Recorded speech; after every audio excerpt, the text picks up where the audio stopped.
શું થયું? કોઈએ તમારી સાથે ખરાબ વર્તન કર્યું? જો કોઈએ તમને માન ન આપ્યું હોય કે તમારી ઇજ્જત ન કરી હોય તો તમે મન ટૂંકું ન કરો. મારા મમ્મી હંમેશા એક વાત કહે છે કે જેની પાસે જે હોય તે જ આપે છે, જેની પાસે મોહબ્બત હોય તે મોહબ્બત આપે છે, જેની પાસે પૈસા હોય તે પૈસા આપે છે, જેની પાસે રિસ્પેક્ટ હોય તે રિસ્પેક્ટ આપે છે.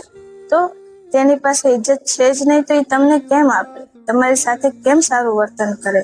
તમે મન ટૂંકું ન કરો, તમે ખોટું ન લગાડો. એની પાસે નથી પણ તમારી પાસે તો છે ને. હંમેશા યાદ રાખજો, ઇજ્જત કે માન માંગવાથી નથી મળતું, આપવાથી વધે છે.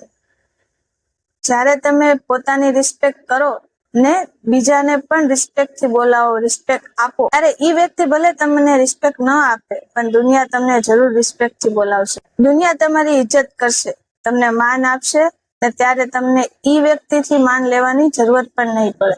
જો મારી વાત ગમે તો તમારી વાત કમેન્ટમાં જરૂર રાખજો ને મારા પેજને ફોલો કરજો. હંમેશા યાદ રાખજો, તમારી તરક્કી તમારા હાથમાં છે.